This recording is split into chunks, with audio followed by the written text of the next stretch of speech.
For 14 years, one single rule built our multi-million euro business with Ukraine. Not a strategy, not a product, not a niche, just one rule. In the next few minutes, I'm going to share exactly what that rule is. I'll break it down into a practical 5-lever framework and most importantly, show you how you can start applying it in your business with Ukraine immediately. My name is Mark Gutsky. I'm the Managing Director of Gutsky Limited. Since 2012, we've been building and managing international trade flows of physical industrial products and professional business services between Ukraine and over 25 countries around the world, helping international companies source, sell, expand, and execute in Ukraine. Now first, I'll show you why most companies fail when they try to work with Ukraine. Then I'll walk you through the structure that actually works. And at the end, I'll give you the single most important insight that will completely change how you approach this market. Listen carefully to each step, and after that, download our free 5-lever network framework below this video to apply it directly in your business. It will help you maximize your success when doing business with or in Ukraine.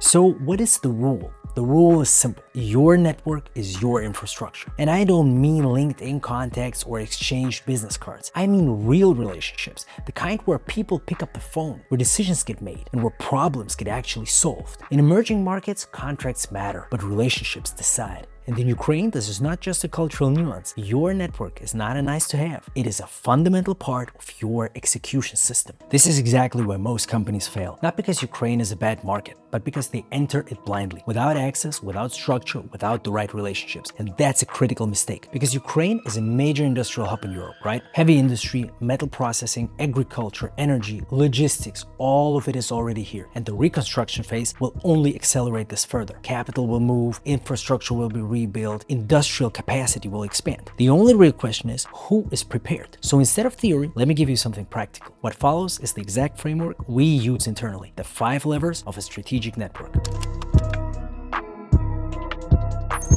The first lever is speed. When you have the right network, things move faster. And in international trade, speed is not just convenience, speed is margin. When you're connected to customs, logistics operators, certification bodies, banks, and insurers, processes don't get stuck, documents don't sit somewhere for weeks, approvals don't drag out. And when something goes wrong, because something always goes wrong, you don't wait. You call someone and the issue gets resolved. Let me give you a real example. We had a shipment of industrial oil. Everything was pre-approved, tested, and agreed a few months in advance. Then the first large delivery that cost us around $100,000 got stuck upon import into Ukraine. No explanation, standard procedures didn't help. Only one thing worked: escalation through the right connection of our customs broker. Apparently, there was a misunderstanding with regard to previously submitted documents, and the entire delivery was put on hold. The only thing we did was give a call to the right decision maker to ask for assistance in our case. A specialist was delegated, they found a mistake in the documents, the issue was resolved within hours. Please don't get me wrong here. No gray schemes or preferential treatment was involved. Our documents were simply forwarded to the correct customs department, where the right specialists could identify what had to be done in order for the import to get a green light. Without that network, we would have been stuck for days.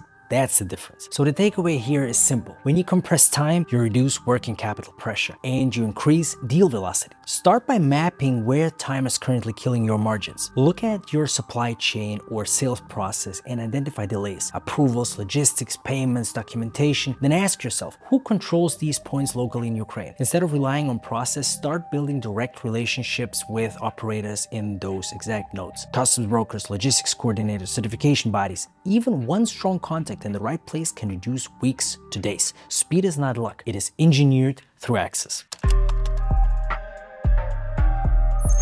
The second lever is access. Without a network, you talk to sales managers. With a network, you talk to decision makers, owners, CEOs, technical directors, and that changes everything. Because decisions don't happen in the middle layers, they happen at the top. We once worked with a fertilizer producer in Ukraine trying to enter a new market segment. Cold outreach didn't work for him. They couldn't get in the right doors. Through our network, we got direct access to a technical decision maker at one of the most important target companies. Immediately, the product was evaluated, detailed feedback was given, and a clear path forward appeared. Same product, same company, different access, different outcome.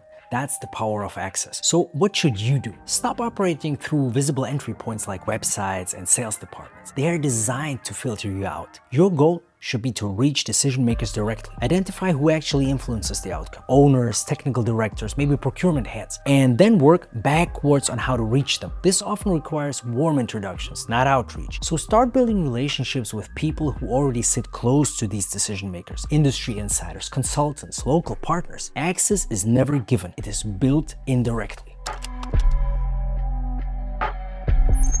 The third lever is information. A strong network gives you early signals. You hear about payment issues before they become public. You hear about tenders before they are announced. You hear about regulatory changes before they affect your contracts, and that changes how you operate. I remember a situation where a CEO of a large industrial company asked me about the financial stability of a specific supplier. He did neither rely solely on reports nor on publicly available data. He came to us because we had real exposure to that company. Of course, we didn't share any confidential information that we were not allowed to share. That's not how we operate. But we were able to give a structured perspective that helped him evaluate the risk correctly. And that's the point. Information reduces uncertainty. And in trade, uncertainty is always translated into cost. Shift from passive research to active information positioning, because reports and ChatGPT searches are simply not enough. You need proximity to real operations. Start by identifying 5 to 10 companies, operators, or institutions in your target segment and follow their activity closely: who they work with, where they export, and how they structure deals. Then begin building conversations, even small ones. Over time, this gives you pattern recognition. The goal is simple. You want to hear things early, before they become obvious to the market. Now, if you're currently evaluating Ukraine as part of your commercial operations, whether for sourcing, market entry, partnerships, or investment, I invite you to reach out to us using the form below this video for a free and confidential review of your specific case. We will look at your situation from a structural perspective, identify potential risks, inefficiencies, and blind spots, and outline where real opportunities might exist. Then we can discuss in a focused and practical way how we can support you in building the right approach, one that is designed to reduce risks and deliver financial results.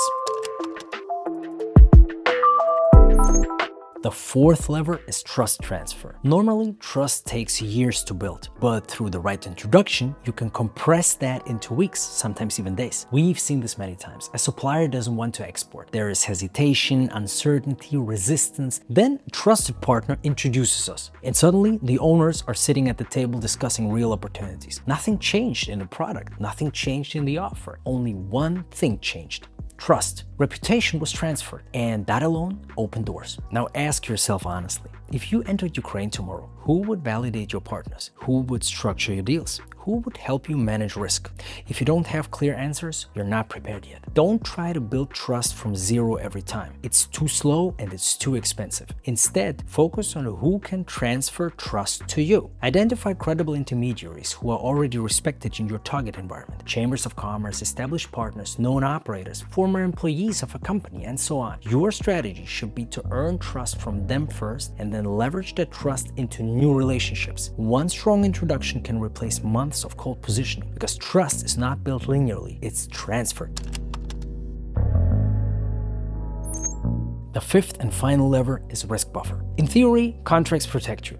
In reality, people solve problems. Because in complex environments, things go wrong. Customs delays happen, logistics breaks, payment disputes arise. And in those moments, very often, what matters most is not what is written on paper. What matters most is who picks up the phone. Because of our network, we are often able to structure deals with deferred payment, for example, not prepayment. And that only happens when there is trust, history, and strong relationships behind it. Your network becomes the informal insurance layer. It protects your operations when reality doesn't follow the plan. Assume that something will go wrong and build your structure accordingly. Before entering Ukraine, define clearly how you will handle disruptions, delays, payment risks, operational issues. Then actively build relationships with the people who will matter in those moments, not during success, but during problems. This includes banks, insurers, logistics operators, and local advisors. Your goal is not just to execute deals, but to stabilize them when the conditions are not ideal. Remember, risk is not eliminated, it's managed through relationships.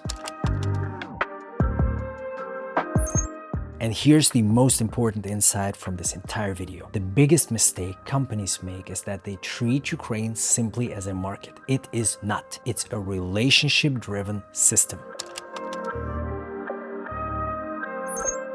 So what did we cover today? We talked about speed, where time directly impacts your margins. We talked about access, where decision makers define outcomes. We talked about information, where early signals reduce risks. We talked about trust transfer, where credibility accelerates deals. And we talked about risk buffer, where relationships stabilize execution. Below this video, you can download our free 5-lever network framework, specifically designed to help you structure your work with Ukraine professionally and safely. And if you're seriously evaluating Ukraine in your commercial operations, contact us using the form below this video for a confidential review of your case. Let our team help you structure the right approach to reduce risk and increase financial results. If you found this valuable, give it a thumbs up and subscribe. Thanks for being with us, and see you in the next video.